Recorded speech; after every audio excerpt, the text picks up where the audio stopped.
Lama is no more. Alalu shouted. The king is no more, with glee he announced. To the throne room Alalu rushed, on the throne he himself seated. Part 4. Rebellion in the court of Nibiru and the beginning of the kingdom of Alalu. From the olden storehouses, weapons were retrieved. Of rebellion there was much speaking. A prince in the royal palace was the first to take up arms. By words of promise, the other princes he agitated. Alalu was his name. Let Lama be the king no more. He shouted. Let decision supplant hesitation. Come, let us unnerve the king in his dwelling, let him the throne abandon. The princes to his words gave heed, the gate of the palace they rushed. To the throne room, its entrance restricted, like onrushing waters they went. To the tower of the palace the king escaped, Alalu was him pursuing. In the tower there was a struggle, Lama fell down to his death. Lama is no more. Alalu shouted. The king is no more, with glee he announced. To the throne room Alalu rushed, on the throne he himself seated. Without right or counsel, a king he himself pronounced. In the land unity was lost, some by the death of Lama rejoiced, others by Alalu's deed were saddened. Now this is the account of the kingship of Alalu and of the going to earth. In the land unity was lost, about the kingship many were aggrieved. In the palace princes were agitated, in the council, counselors were distraught. From father to son, succession from and on the throne continued. Even Lama, the eighth, by adoption a son was proclaimed. Who was Alalu? Was he a legal heir, was he firstborn? By what right did he usurp, was he not a king slayer? Before the seven who judge Alalu was summoned, his fate to consider. Before the seven who judge, Alalu spread his pleas. Though neither legal heir nor a son firstborn, of royal seed indeed he was. Of anshar my descended, before the judges he claimed. By a concubine, my ancestor was to him Bilam, Alam was his name. By the count of shars, Alam was the firstborn, the throne to him belonged. By conniving, the queen his rights put aside. A faw of the seed from naught she created, for her son the kingship obtained. Alam of kingship she deprived, to her son instead it was granted.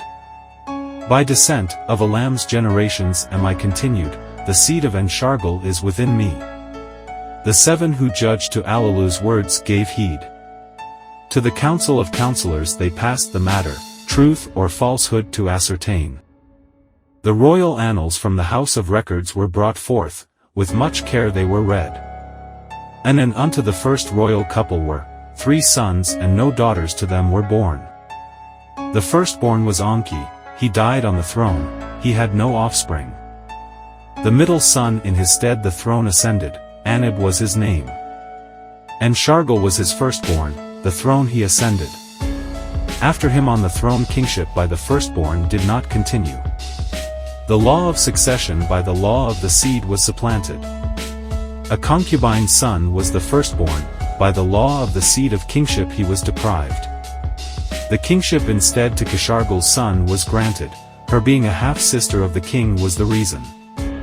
Of the concubine's son, the firstborn, the annals made no record. Of him I am descended. Alalu to the counselors cried out. By the law of succession, to him kingship belonged, by the law of succession, to kingship am I now entitled. With hesitation, the counselors of Alalu an oath of truth demanded. Alalu swore the oath of life or death, as king the council him considered. They summoned the elders, they summoned the princes, before them the decision was pronounced. From among the princes a young prince stepped forward, about the kingship words he wished to say. Succession must be reconsidered, to the assembly he said. Though neither firstborn nor by the queen a son, of pure seed am I descended. The essence of an in me is preserved, by no concubine deluded.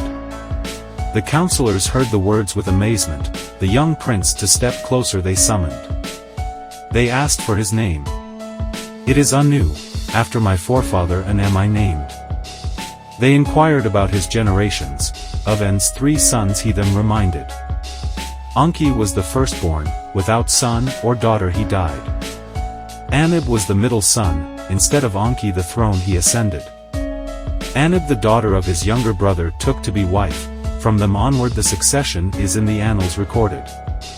Who was that younger brother? A son of An and unto, one of purest seed. The counselors with wonderment looked at each other. Enuru was his name. Anu to them announced, he was my great ancestor. His spouse Ninuru was a half-sister, her son was firstborn, Enama was his name. His wife was a half-sister, by laws of seed and succession a son she bore him. Of pure descent the generations continued, by law and by seed perfect. Anu, after our forefather An, did my parents name me. From the throneship we were removed, from An's pure seed we were not removed. Let Anu be king. Many counselors shouted. Let Alalu he removed. Others cautioned did counsel, let strife be prevented, let unity prevail. They called in Alalu, the discovered findings to be told. To the prince Anu, Alalu his arm and embrace offered, to Anu he thus said. Though by different offsprings, of one ancestor we are both descended. Let us live in peace, together Nibiru to abundance return. Let me keep the throne, let you keep the succession. To the council words he directed, let Anu crown prince be, let him be my successor. Let his son my daughter espouse, let succession be united. Anu bowed before the council, to the assembly he thus declared. Alalu's cupbearer I shall be, his successor in waiting, a son of mine a daughter of his as bride shall choose. That was the council's decision, in the royal annals it was inscribed. In this manner Alalu, on the throne remained seated. He summoned the sages, savants and commanders he consulted, for deciding he gained much knowledge. Let celestial boats be constructed, he decided, to seek the gold in the hammered bracelet, he decided. By the hammered bracelets the boats were crushed, none of them returned. Let with weapons of terror the bowels of Nibiru be cut open, let volcanoes again erupt. He then commanded. With weapons of terror skybomb chariots were armed, with terror missiles from the skies were volcanoes struck. The mountains swayed, the valleys shuddered as great brilliances with thunder, exploded. In the land there was much rejoicing, of abundance there were expectations. In the palace, Anu was for Alalu the cupbearer. He would bow at Alalu's feet, set the drinking cup in Alalu's hand. Alalu was the king, Anu as a servant by him was treated. In the land rejoicing receded, rains were withheld, winds blew harder. The belching by volcanoes did not increase, the breach in the atmosphere did not heal. In the heavens Nibiru its circuits kept coursing, from circuit to circuit heat and cold grew harder to suffer. The people of Nibiru ceased to revere their king, instead of relief, misery he caused. Alalu on the throne remained seated. The strong and wise Anu, foremost among the princes, was standing before him. He would bow to Alalu's feet, set the drinking cup in Alalu's hand. For 9 counted periods Alalu was king on Nibiru. In the 9th Shar, Anu gave battle to Alalu. To hand combat, with bodies naked, Alalu he challenged. Let the winner be king, Anu said. They grappled with each other in the public square, doorposts trembled and walls shook. Alalu bent his knee, to the ground he fell on his chest. Alalu in combat was defeated, by acclaim Anu was hailed as king. Anu to the palace was escorted, Alalu to the palace did not return. From the crowds he stealthily escaped, of doing like Lahama he was fearful. Unbeknownst to others, to the place of the celestial chariots he hurriedly went. Into a missile-throwing chariot Alalu climbed, its hatch behind him he closed. The forepart chamber he entered, the commander's seat he occupied. That which shows the way he lit up, with bluish aura. The fire stones he stirred up, their hum like music was enthralling. The chariot's great cracker he enlivened, a reddish brilliance it was casting. Unbeknownst to others, in the celestial boat Alalu from Nibiru escape. To snow-hued earth Alalu set his course, by a secret from the beginning he chose his destination. Synopsis of the second tablet. Alalu's flight in a nuclear-armed spacecraft. He sets his course to Ki, the seventh planet, Earth. Why he expects to find gold on Earth. The solar system's cosmogony, Tiamat's water and gold. The appearance of Nibiru from outer space. The celestial battle and Tiamat's breakup. Earth, half of Tiamat, inherits her waters and gold. Kingu, Tiamat's main satellite, becomes the moon of Earth. Nibiru is destined to forever orbit the sun. Alalu's arrival and landing on Earth. Alalu, discovering gold, holds Nibiru's fate in his hands. The second tablet. To snow-hued Earth Alalu set his course, but secret from the beginning he chose his destination.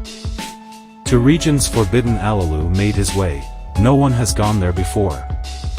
No one at the hammered bracelet a crossing had attempted. A secret from the beginning Alalu's course has determined. The fate of Nibiru in his hands it placed, by a scheme his kingship to make universal. On Nibiru exile was certain, their death itself he was chancing. In his scheme, risk was in the journey, eternal glory of success was the reward. Riding like an eagle, Alalu the heavens scanned, below, Nibiru was a ball in a voidness hanging. Alluring was its figure, its radiance emblazoned the surrounding heavens. Its measure was enormous, its belchings fire blazed forth. Its life-sustaining envelope, its hue a redness, was like a sea churning. In its midst the breach was distinct, like a darkened wound. He looked down again, the wide breach turned into a small tub. He looked again, Nibiru's great ball turned into a small fruit. The next time he looked, in the wide dark sea Nibiru disappeared. Remorse the heart of Alalu grasped, fear held him in its hands, decision to hesitation turned. To halt in his tracks Alalu considered, then from audacity to decision he returned. 100 leagues, 1,000 leagues the chariot was coursing, 10,000 leagues the chariot was journeying. In the wide heavens darkness was the darkest, in the faraway, distant stars their eyes were blinking. More leagues Alalu traveled, then a sight of great joy met his gaze. In the expanse of the heavens, the celestial's emissary was him greeting. Little Gaga, the one who shows the way, by its circuit Alalu was greeting, to him a welcome extending. With a leaning gait, before and after the celestial unto it was destined to travel. To face forward, to face backward, with two facings was it endowed. Its appearance as first to greet Alalu as a good omen he at once considered. By the celestial gods he is welcomed. So was his understanding. In his chariot Alalu followed Gaga's path, to the second god of the heavens it was directing. Soon celestial unto, its name by King Anshar was given, in the deep's darkness was looming. Blue as pure waters was her hue, of the upper waters she was the commencement. Alalu by the sight's beauty was enchanted, to course at a distance he continued. In the far beyond unto's spouse began to shimmer, by size unto's the equal. As his spouse's double, by a greenish blueness was indistinguished. A dazzling host encircled it on its side, with firm grounds they were provided. To the two celestials Alalu bade a fond farewell, the path of Gaga still discerning. The way it was showing to its olden master, of whom it was once the counselor. To Anshar, the foremost prince of the heavens, the course was a tumming.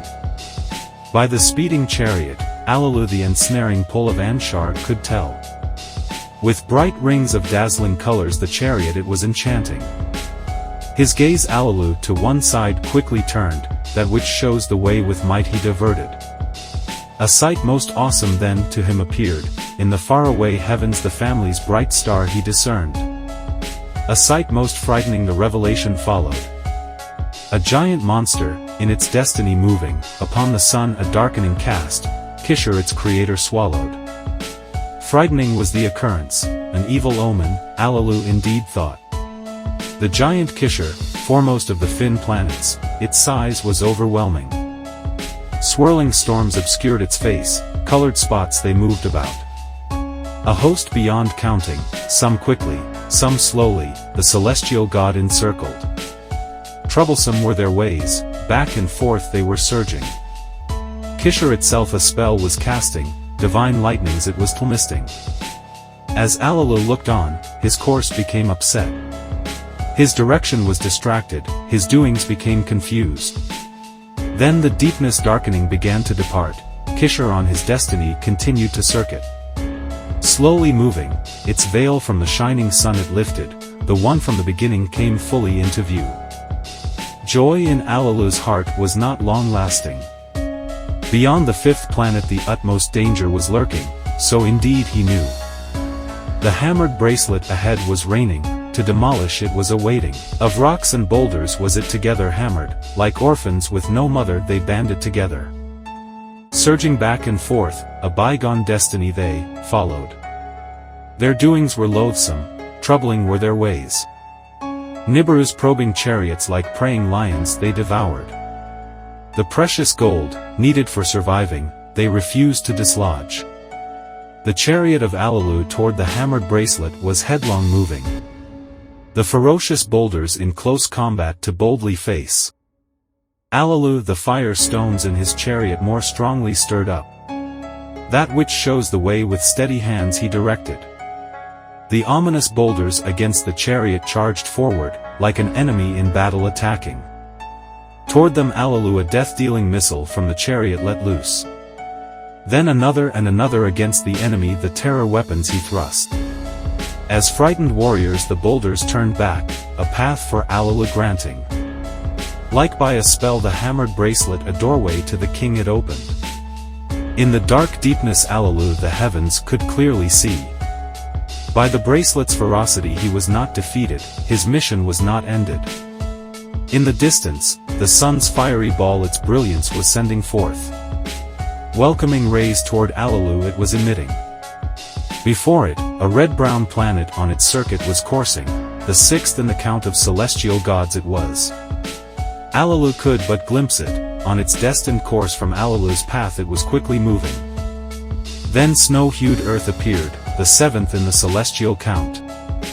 Toward the planet Alalu set his course, to a destination most inviting. Smaller than Nibiru was its alluring ball, weaker than Nibiru's was its attracting net. Its atmosphere thinner than Nibiru's was, clouds were within it swirling. Below, the earth to three regions was divided. Snow white at the top and on the bottom, blue and brown in between. Deftly Alalu spread the chariot's arresting wings around the earth's ball to circle. In the middle region dry lands and watery oceans he could discern.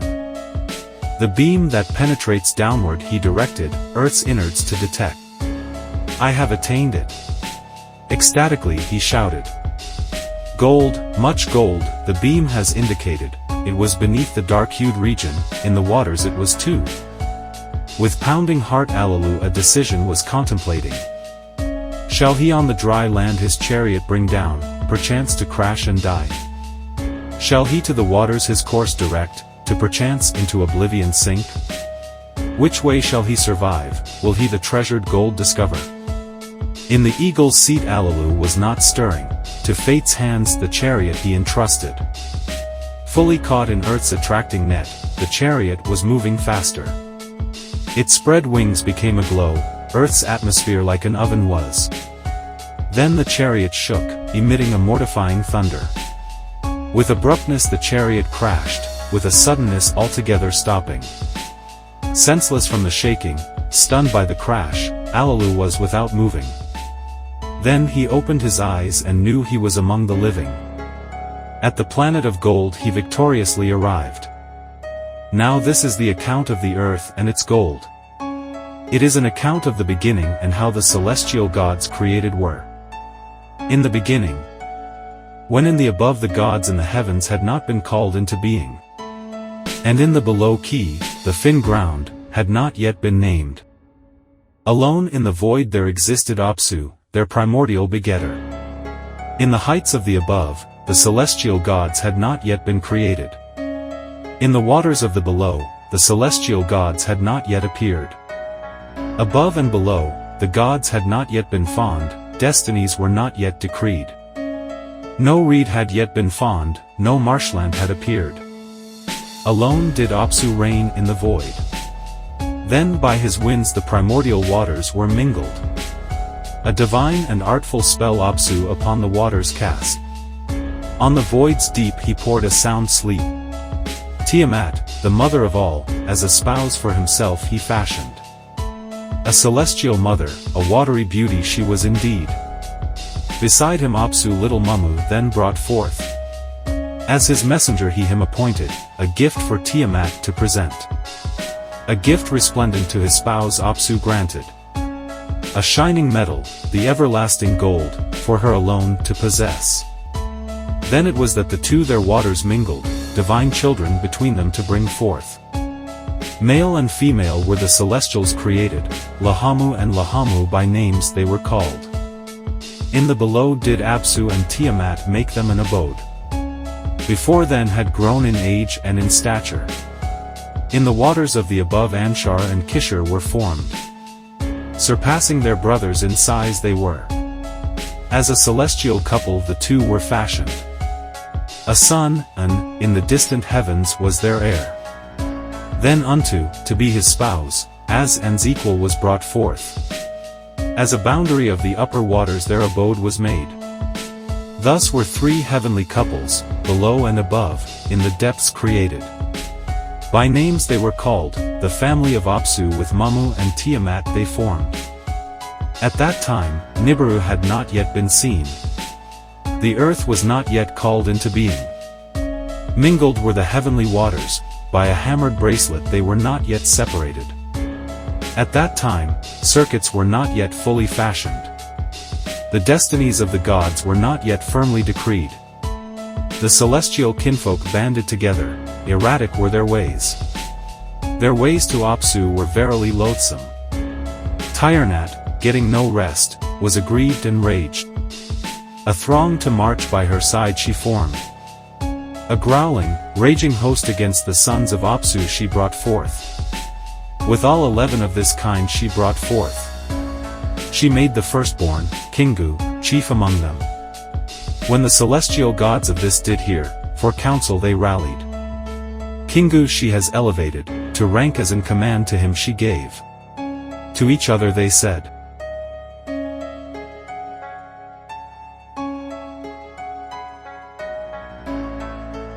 End of part 4. Do not miss the next parts. A tablet of destiny to his chest she has attached, his own circuit to acquire. To battle against the gods her offspring Kingu she instructed.